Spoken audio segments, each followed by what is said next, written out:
Welcome to another edition of the Pucks with Haggs podcast, powered by Prize Picks, the exclusive daily fantasy partner of the CLNS Media Network. I believe this is the 81st episode of the Pucks with Haggs podcast. I'm your host, as always, Joe Haggerty. You can find my work at joehaggerty.substack.com. Join up for a premium membership. You get all of my Bruins and NHL writing sent straight directly to your inbox. I also write columns after every Bruins game for the Boston Sports Journal at bostonsportsjournal.com.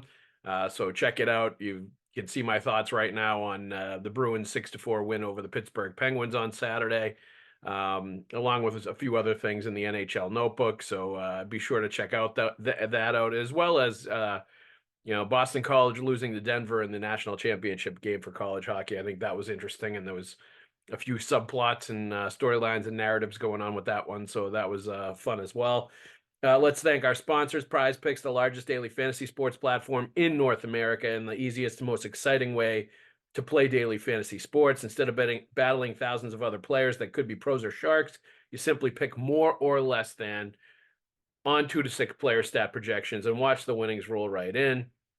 For example, you could pick David Pastrnak shots on net. You could pick goals. Maybe you could pick slap shots in the final seconds of a game that will piss off Sidney Crosby. I'm not sure if that's an actual stat projection you can pick or not, but wouldn't it be interesting if it was? Charlie McAvoy, you could pick block shots, hits, goals. He's getting a career high in goals this season. So any of that, you pick more or less. It's fun and pretty simple. Download the Prize Picks app today and use the code CLNS for a first deposit match of up to $100. That's download the Prize Picks app today and use the code CLNS for a first deposit match of up to $100. It's easy to download. It's easy to use.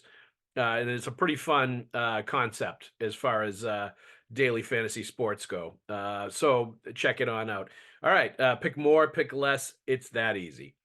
Let's move right into a mailbag episode of the Pucks with Haggs podcast. We will just go over quickly 6-4 win over the Pittsburgh Penguins on Saturday. It continues a pattern of what we've seen the last few weeks, the last 5, 6, 7 games.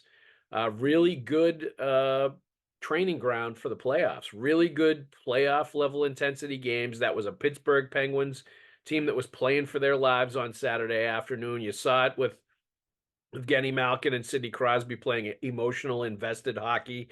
They wanted into the playoffs. Malkin getting into it with McAvoy and Andrew Peeke at the end of one period. You saw Sid get in Pasternak's face at the end of the game because he didn't like a slap shot, which is a perfectly fine thing for him to do. In that situation, he told him he wasn't trying to score a goal. It certainly didn't look like he was trying to score a goal there. He was just trying to fire a puck at net. But it showed you how much the Pittsburgh Penguins wanted that game. And basically, I think the Bruins pretty much dashed any hope they had of the postseason by beating them in that game. So playing a team with that kind of desperation is absolutely going to get you ready for the playoffs. 6 different goal scorers. Jake DeBrusk snapped an 8-game goal scoring drought. Kevin Shattenkirk, I believe, was well over 20 games that he hadn't scored a goal. He scored. Danton Heinen and Morgan Geekie got their 17th goals of the year. Brad Marchand scored, so he's one shy of 30 right now. So all of that happened in addition to Linus Ullmark stopping 13 shots in the first period, really standing on his head and not letting anything in as the Bruins sort of got their bearings early in that game. It took them about a period to really sort of get going, but they did take over and scored 4 goals in the second period. They scored a couple, within short, like a minute of each other, and then they were kind of off and running at that point. So just a really solid win over a desperate team that was right there in the playoff hunt. A nice bounce back from a bad game against Carolina as well. The first game for Pat Maroon, he played over 13 minutes, played with Boquist and Lauko and, what would be a fourth line for the playoffs. They looked pretty effective. He didn't look really behind the play. His timing didn't look bad at all. He got in on a couple of hits, was able to get there on time. Was keeping the shifts short because obviously he's still working on his conditioning, getting it back up to full game level. But I thought he played well. I thought he looked like he'd be ready to go for the playoffs. He looked healthy. He looked like he was willing to play physical. Everything you'd want to see from Maroon in that game went down. So now they'll probably get him in at least one more game of these final two, and then have him ready for the postseason, where they still don't have Justin Brazeau skating, so he's not really going to be an option. We'll see what happens with James Van Riemsdyk. He may, because of injuries, be able to stay in the lineup. Shattenkirk scoring that goal, looking good on the power play. He looks good on the power play. The power play itself still doesn't look that great. But I think he's somebody they need on the power play. So I think he will probably be in the lineup to start game one based on the offense and the power play acumen, even if defensively he can be taken advantage of a little bit. But you put him with Andrew Peeke, I think that's a really good bottom pairing where Peeke is going to be able to cover for him defensively. So we'll see if that's what they start with. We'll see. Weatherspoon's another option that we may see as well. So it'll be interesting to see what they go with there. But good win. Move on to Washington, and then and finish up with the regular season finale, and then get ready for the playoffs. They still have the Atlantic Division to play for, and that's another thing we'll get to. But yeah, should they win the division? Should they have really tried to? And we've got a question on that. Should they really have tried to win that Pittsburgh game? Should they have let Florida, who's won a few games in a row, past them and let them get Tampa Bay in the first round, and you get the Maple Leafs, who you've handled? That will be interesting. And we will answer that because that's coming up in the mailbag. But let's just get to the Pucks with Haggs mailbag. First question, BM Hick 03. What is with the Bruins not wanting to shoot? This is an issue on that power play unit, that top power play unit. There is zero question about it. Brad Marchand has zero power play goals in over 30 games since the NHL All-Star break. I think Pastrnak still only has one. Not getting any goal scoring from their star players, where they, especially Pasta's obviously getting taken away by penalty kills, and they're trying to take him away as a shooting option from the faceoff circle and from the dot. And nobody else is really willing or able to step up and score. Charlie McAvoy won't consistently shoot the puck and look for his offense on the man advantage, and still just doesn't look to me like he's a comfortable power play quarterback, a guy that is really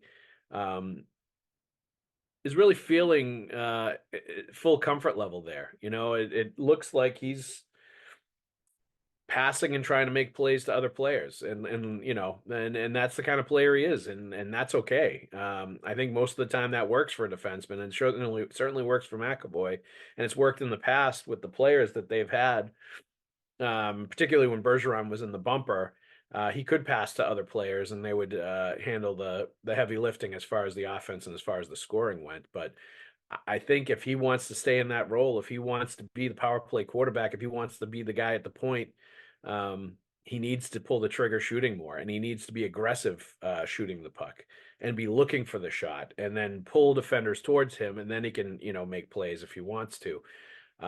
But I think he needs to be much more of a threat shooting the puck. And, Pavel Zacha, if he's going to play the bumper, also needs to be a scoring threat, and needs to be a guy that they need to start forcing the puck into him at times. And he needs to get into places where he can score and be deadly with it. And, it took Bergeron a little while and a lot of practice and a lot of work to become a lethal threat from that bumper spot. With the shot and being able to, take a pass quick and flick it at the net and score. But he became super dangerous, and he became a second scoring option along with Pastrnak that really made penalty kills have to think twice about, sending multiple killers at Pastrnak, or trying to deny him the puck, or do whatever they want to do to try to disrupt and just throw the top power play unit off track. With Zacha there, a guy that doesn't shoot it as much, and a guy that's not looking for his offense first as much, and I don't think is nearly as comfortable as Bergeron was when he in his latter years on the power play. I just think you put players like that in certain positions where they're not threats and they're not looking to shoot, and all of a sudden it becomes a power play that doesn't want to shoot. There's too many players on there that don't want to score or aren't looking to score and are looking to pass and play make instead of scoring. And just in general, the Bruins, when they're at their worst, when they're struggling, they're definitely a team that looks like they're passing and they're trying to pass and they're not shooting and they're passing up open shooting lanes and open seams at the net where they could shoot the puck to try to be overly fancy or to try to set up a teammate. Uh, and really, that's a clear indicator and a clear sign that the Bruins are struggling confidence wise, that they're struggling offensively. Is when they pass up the real open looks at the net and the real good scoring chances from the good scoring areas to try to make an east-west pass or to try to, go over the I believe they call it the Royal Road, right? Across the Royal Road with a pass. Because we all know that statistically, when you get the puck moving side to side across the middle in the offensive zone, it really ups the scoring ability that you have and ups the percentage and the chances that you're going to score. So everybody knows that. But at a certain point, when you're an NHL player, when you have an open shot on the net, you really need to take it. And you need to be the threat to score and a threat to shoot in order to set up some of that playmaking. And it's an easy barometer to look at to know the Bruins are struggling when you see that kind of stuff. So yeah, they need to shoot more. Certainly on the power play, they need to shoot more. Jim Montgomery's been very vocal about wanting to see that more. And they're going to need to do that if they're going to beat teams in the playoffs. It's simple as that. They absolutely have to do it. Prize Picks is America's #1 fantasy sports app with more than 3 million members. It is the easiest and most exciting way to get on the action while you watch your favorite sports and players. You just pick more or less on 2 or more player stats and watch the winnings roll in. Prize Picks is so easy to play. I can make my Celtic picks and make my entry in less than 60 seconds. Quick withdrawals and easy gameplay and an enormous selection of players and stat types are what makes Prize Picks the #1 fantasy sports app. Celtics and NBA fans, you can get in on Prize Picks in 30 states across the country, including California, Texas, and Georgia. On Prize Picks this week, I'm selecting Jason Tatum to dish out more than 5 assists and his teammate Jaylen Brown to have more than 22.5 points.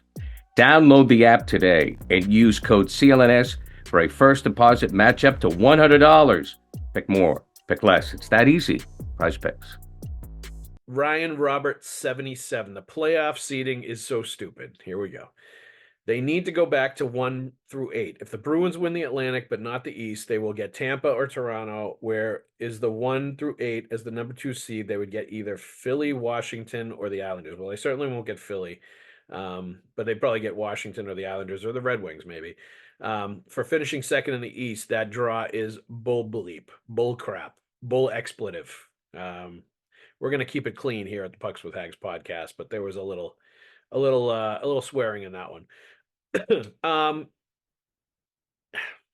I go back and forth on this. There, part of me is like, yes, they should traditionally just go 1 through 8.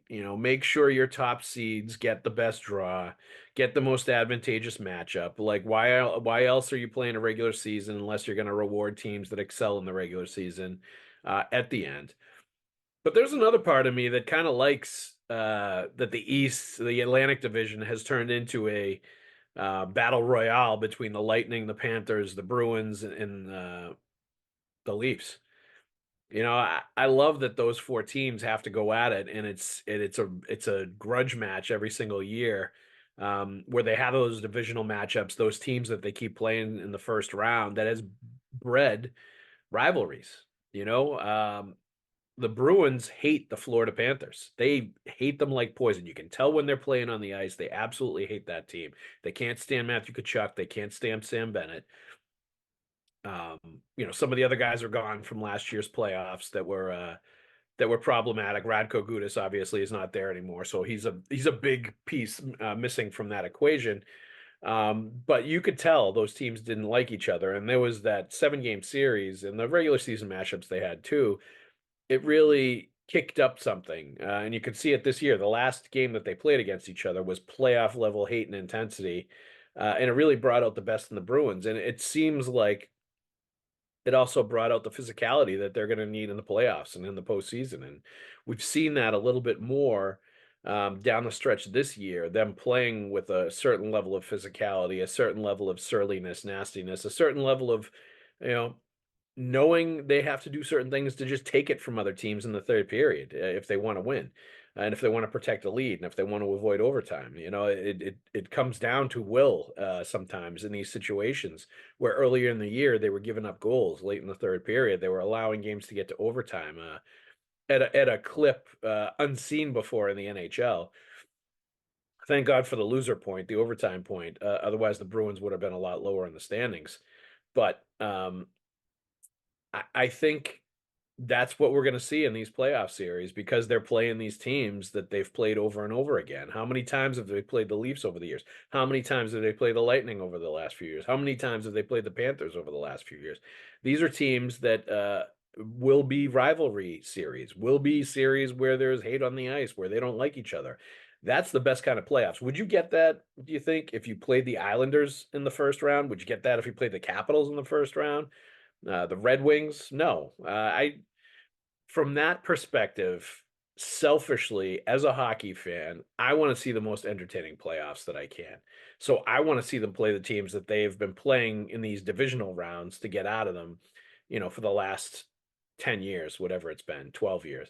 I want to continue to see that. I like it. I like it from that perspective. And I'm always looking at it, not from a fan perspective of what's best for them, what do they deserve, what should they get. They're getting screwed because we don't do the NHL doesn't do 1 through 8. I look at it more from a matchup perspective, from an entertainment perspective, from what's going to be more fun to cover, what's going to be more fun to watch, all that stuff. And I'm sorry, I think playing the Tampa Bay Lightning in the first round, although it's an extremely tough draw for them, probably the worst draw they could get, it's going to be a lot more interesting watching Bruins versus Lightning in the first round than Bruins Islanders or Bruins Red Wings. It just is. So that's kind of my stance. Like I'm not looking to tweak the playoffs. I'm not looking to change the seedings. I'm really not looking to change anything as far as the Stanley Cup playoffs go right now. I love watching the playoffs. I don't think there's a lot of problems or flaws with it. I don't think we need to mess with something that's broken. But Ryan Robert, 77, you go, boy. You have your own opinion. You run with it. And I know there's a lot of people that feel the same way you do, and that they should just go straight 1 through 8 seeding based on points and how they finish in the regular season. So there you go. That's my take. We do have Factor Meals to help us out. America's #1 ready-to-eat meal kit when it does get busy, when it does get crazy, when we do need a quick meal. They fuel you up fast with flavorful and nutritious ready-to-eat meals delivered straight to your door. Takes less than 2 minutes to cook them. They're fresh, never frozen, meals ready in 2 minutes, like I said. They have calorie-conscious options, going upscale with some of the things they're offering now, like surf and surf meal options, roasted garlic filet mignon, and shrimp, and Cajun spiced shrimp and salmon, which is like right in my wheelhouse. This is the kind of stuff I'm all about. So it's got everything for everybody. There's 34 plus chef prepared, dietitian approved weekly options for meals. You can get snacks, you can get breakfast items. Like it's a great deal. So if you want to get Factor Meals, go to factormeals.com/Haggs50 and use the code Haggs50 to get 50% off of your first box. It's a great deal. I've tried it. It's fantastic. I recommend it to you. We love these ready to make meal kits, especially when we're on the go with our kids. So one more time, that's factormeals.com/Haggs50 to get 50% off your first box. You won't be sorry if you go to Factor Meals. It gets the Haggs thumbs up seal of approval. All right. This one's from Roger Perry on the Facebook fan page. Hi, Joe. I have a mailbag question for you. If in your latest podcast episode, you mentioned how well Paul Maurice coached the Panthers versus the Bruins in last year's playoffs. Aside from setting the line combinations and choosing a starting goalie for each game, that, in your opinion, makes a good in-game. What makes a good in-game coach versus an average in-game coach? Is it as simple as keeping your players motivated throughout each game, or is there more to it than that? Thank you. Love the podcast, Roger Perry. It's a good question. And, I think some of it is tone. Some of it is keeping players motivated, knowing what buttons to push and what not to push. A lot of times in that series last year, Paul Maurice talked about how he didn't have to really do much with his team. He kind of stepped away and let them run things and run the show. And that was a feel thing for him. That was a confidence thing for him that he didn't have to get involved. And to be honest with you, there was a little bit of that with Jim Montgomery as well, because Patrice Bergeron was there and he was the captain. I think there was a separation of Montgomery away from the team and letting the players sort of run things and letting Bergeron, run the show when he was in there. So there was an element of that for sure. That was actually a similarity. Problems become when you're not making adjustments that you need to make, and that really is what it comes down to. I think the Panthers made adjustments, and in a lot of cases they didn't have to make adjustments. They just got better as the series was going on. But they did make adjustments. They made line adjustments. They made lineup adjustments. Um, and they obviously changed their goalie. That was a big one when they finally went to Bobrovsky pretty early. Um, but I think one thing that you've seen with the Bruins was they did not make the goalie move early enough. They did not in Game 5. They needed to start Jeremy Swayman. They really did. I just think they needed to put him at that point in the series. It was the right thing to do. He had been sitting for a while. It was the perfect time to get him in. They were up in the series. And if you believe in the goalie rotation, that was the right time to do it. And do they close it out if he's starting Game 5? I don't know. Who knows what? We'll never know what would have happened. But I think waiting and then putting him in Game 7 was too long. I think I think his tone, Jim Montgomery's tone after I think it was Game 6 was not good. Um, just talked about what a great hockey game it was and all this other stuff and I just think the Bruins needed to hear something different. They needed something different at that point. And I just think Jim Montgomery didn't have a ton of playoff experience like Paul Maurice did behind the bench. And there were certain moments where they should have made adjustments. The tone should have been a little different. Maybe there should have been a little more accountability with certain things in certain players. There was a lot of that stuff that I think just didn't happen.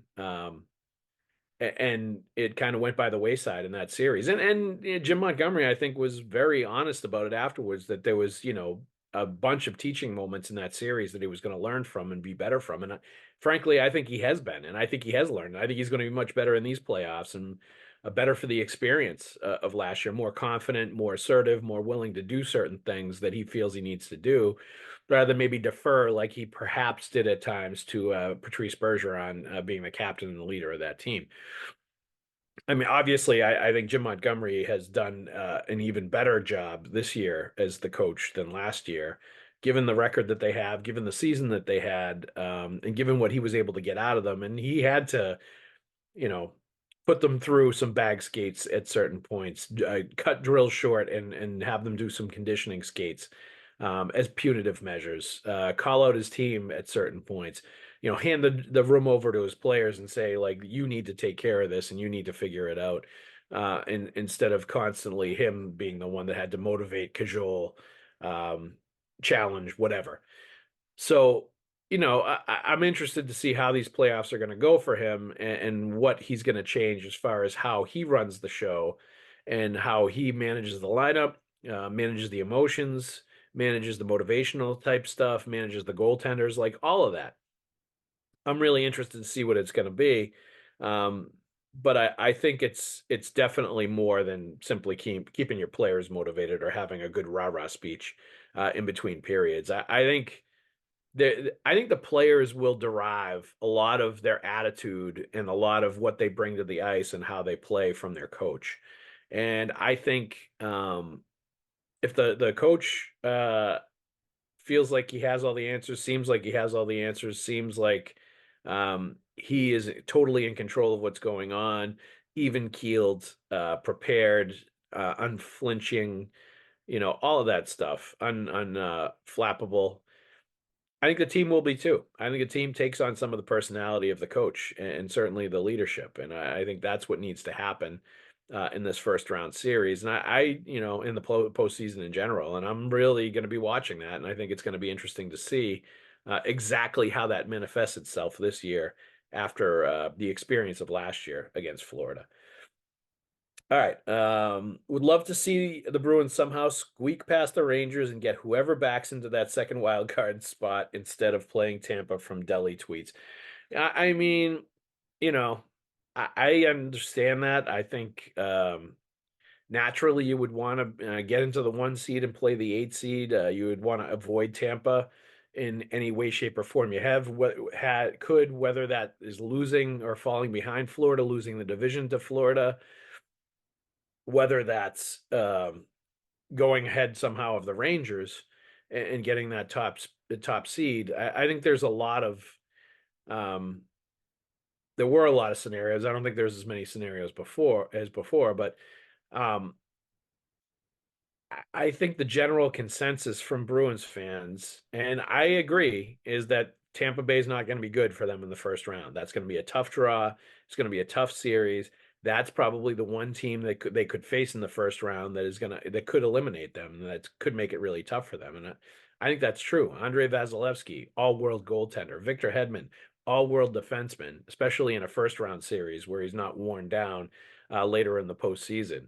Um, Braden Point always gives the Bruins problems, has always done that in the playoffs. Nikita Kucherov having his best NHL season and is going to be a handful in the postseason. Steven Stamkos, obviously motivated to want this Lightning group to go on a long run and wanting to continue to punch his ticket, keeping him in Tampa Bay. Um, Anthony Cirelli. There's a ton of really good players. Obviously, the Sergachev injury hurts, and they're going to miss him. And they're not as good defensively as they've been in past as far as their personnel goes. They had constantly had these big, huge defenseman cores that had really given the Bruins problems and kept them away from their net. I think that's less the case this time around, but I still think it's going to be it's going to be an issue for them. So yeah, in a perfect world, maybe it would work out where you would either pass the Rangers or fall behind the Panthers, play the Light Leafs, play somebody else, Red Wings, Islanders, whoever it's going to be, and miss the Tampa Bay Lightning in the first round. But I also think I'm of the mentality that just play who they put in front of you. You really need to get worked up or try to avoid anybody in the playoffs if you think you're good enough to win. If you think you're a championship caliber team, a Stanley Cup caliber team, just go out and beat everybody. Beat anybody they put in front of you. That's always been, I think, the prevailing and the best attitude to have in sports is not to get worked up about any of that stuff and just say, you know what? We're going to have to beat everybody if we're going to win the cup. So just put anybody in front of me. And, maybe it won't work out for the Bruins. And I think that's perfectly okay if it doesn't. I still think this is a transition year. This is a year that's almost a bridge year to next year and beyond. Going from the old guard, Krejci and Bergeron retiring last year, and going to the new guard of David Pastrnak, Charlie McAvoy, the young guys they're introducing, the low rise, the Matt Patras, the Johnny Beechers, those kind of players that they're introducing into the fold this year. And, the young veterans that are taking over too, like the Trent Fredericks of the world. Those kind of guys that are taking ownership of this team, and Pavel Zacha and Charlie Coyle becoming much more of a leader. This is becoming their team. And I think this is the first step towards that. And I think it could be fraught with some difficulty come playoff time when they have to elevate their game, and it's going to be difficult. And there's weaknesses on this team that they weren't able to adequately address at the trade deadline because they don't have enough salary cap space to make these big moves, and they didn't have a ton of draft capital either to make trades. So, they're a good team, they're a flawed team, and I don't know that they're going to have enough to really go on a run for 2 months. So. This may be a very challenging series for them, but that's okay. I think a round or two, if they can get past the first round, get to the second round against Florida, maybe they don't beat Florida. I think that's a reasonable progression and step in the right direction from last year to this year and from what they had and what they're going towards next year. And they can sort of, they can really tack on some good players and really add to that roster this summer and really become a legit threat based on who they get if they can really hit a couple of home runs, Don Sweeney and the Bruins front office. So I can understand the sentiment of them wanting to avoid Tampa, but I think at the same time, if you think you're all that in a bag of chips and you can win the cup, bring on anybody, put them in front of you and play them.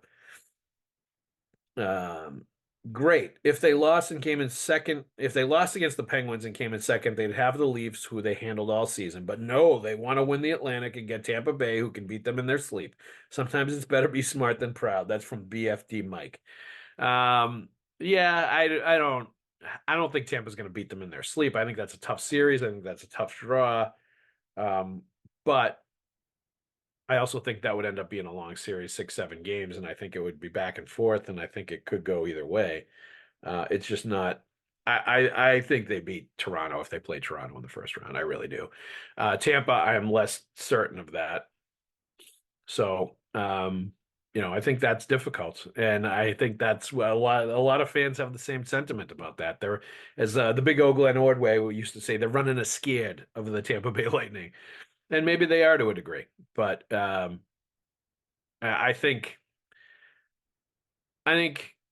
that's a toss up. I think either team could win that series. I think it would come down to who's healthy, a couple of bounces, the way the goalies are playing, all that stuff. But the Bruins have a lot of things to answer if they're going to beat anybody in the playoffs. They're going to have much better performances from Linus Ullmark and Jeremy Swayman. They're going to have to get something out of their power play. It's at least not going to have to be a momentum suck like it's been lately. In addition to not scoring, now they're giving up shorthanded goals and chances and really just looking bad. So they need to change the mojo with that. They need to start becoming more of a threat to score, figure out what they need to do, whether it's forcing the puck into the bumper, whether it's using Pasternak as kind of a passing decoy, making Charlie McAvoy shoot more from the point, creating more movement in the power play, just having pieces moving, or whatever they need to do. Change personnel, use the second unit first and give them some chances, like whatever they decide to do, they need to be bold and they need to try some things, because right now it's simply not working, and that's going to be a problem. And there's still, like, they've been much better in the third period. They've been much better about holding leads. They've been much better about when the goalie's been pulled by the other team. They had an empty netter from Danton Heinen in that last game against Pittsburgh. They've been better in a lot of those situations, but I need to see that that's not going to crop up and be a problem in the playoffs. I need to see that that's not going to come back to bite them. What was a real flaw with this team all year, blowing third period leads and not being able to hang on to them, not being able to extend leads, all that stuff that they've shown lately they can do against good teams in high intensity situations. They just need to be consistent with it, and you need to see it in the postseason as opposed to the regular season, which it's easier to do things in the regular season, obviously, than the postseason. So, but that, we'll see. We'll see what happens. We'll know next Pucks with Haggs podcast. I'm sure we'll have a lot more answers. We'll know who they're going to play. We'll have a guest who can break it down with me. And we'll still take some of your questions. Certainly, we'll answer a tweet of the week, and we will throw it around a little bit and talk about some other things. Maybe some end of season awards for the Bruins. What's been a stellar regular season for them, just like last year. So tune in for that. We'll know more next week. For this edition of the Pucks with Haggs podcast, thank you very much for listening. Let's thank our sponsors, Prize Picks, the largest daily fantasy sports platform in North America, and the easiest and most exciting way to play daily fantasy sports. Instead of battling thousands of other players that could be pros or sharks, you simply pick more or less than on 2 to 6 player stat projections and watch the winnings roll right in. You can now win up to 100 times your money on Prize Picks with as little as 4 correct picks. You can turn $10 into $1,000 with basketball, hockey, and baseball entries today on Prize Picks, America's #1 fantasy sports app. Prize Picks has something for every sports fan, from basketball and hockey to League of Legends and everything in between. You can pick LeBron, Connor McDavid, Jude Bellingham, all in the same entry. That's pretty cool that you can pick all those players in the same entry across different sports worlds. You can also play along some of Prize Picks' favorite players like Meek Mill and Sugar Shane O'Malley. You can find community plays under the promos tab of the app to view entries. So you can do any of this stuff. Prize Picks, the app, is easy to use. There's all kinds of possibilities, all kinds of fun stuff you can do with the sports app that's got over 3 million members. It's the easiest and most exciting way to get in on the action and watch your favorite sports teams and players. So download the Prize Picks app today and use the code CLNS for a first deposit match of up to $100. That's download the Prize Picks app today and use the code CLNS for a first deposit match of up to $100. Pick